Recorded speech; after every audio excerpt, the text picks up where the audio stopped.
ಹಂಗ ಭಾರ ಹಾಕಿ ಪಾಂಡುರಂಗನ ಮೇಲೆ ಭಾರ ಹಾಕಿ ಸಂಸಾರ ಮಾಡುವಂತ ಒಬ್ಬ ಏಕೈಕ ಸಂತ ಯಾರಪ್ಪ ಅಂದ್ರೆ ತುಕೋಬರಾಯ. ಏಕೈಕ ಕಲಿಕ್ ಬರುವುದಿಲ್ಲ, ಬಹಳಷ್ಟು ಮಂದಿ ಎಲ್ಲ ಭಗವಂತನ ಮೇಲೆ ಭಾರ ಹಾಕಿ ಮಾಡಿದವರೇ ಚಂದಿಗೆ ಮಾಡ್ಯಾರ. ಅವರೇ ಜಗತ್ತಿಗೆ ಅದು ಬೋಧ ಮಾಡ್ಲಿಕ್ಕೆ ಸಮರ್ಥರಾಗ್ಯಾರ. ತುಕೋಬರಾಯರು ಇಂಥ ಒಂದು ಯೋಗ್ಯತೆ ಯಾಕೆ ಬಂತು ಅಂತ ನಿಮ್ಗೆ ಅನಿಸ್ಬೋದು. ತುಕೋಬರಾಯರಿಗೆ ಇಂಥ ಯೋಗ್ಯತೆ ಯಾಕೆ ಬಂತು ಅಂತಂದ್ರೆ ಉತ್ತಮ ಬೀಜ ಭೂಮಿ ಗೋಳಗೋಮನೆ ಬೀಜ ಉತ್ತಮ ಇದ್ರೆ ಮಾತ್ರ ಫಲ ಚಲೋ ಬರ್ತದೆ. ಹೌದಲ್ರಿ? ಫಲ ಎಲ್ಲ ಸ್ವಚ್ಛದ ಕರೆ, ಉತ್ತಮ ಬೀಜ ಹಾಕಿದ್ರೆ ಉತ್ತಮ ಫಲ ಬರ್ತದೆ.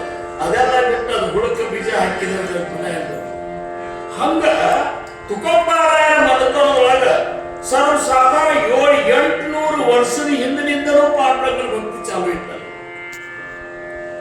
ವಿಶ್ವಕರ್ಮ ಅನ್ನೋರು 700-800 ವರ್ಷದಿಂದ ಅವ್ರು ಏನು ಒಕ್ಕಲ್ತನ ಮಾಡ್ಕೊ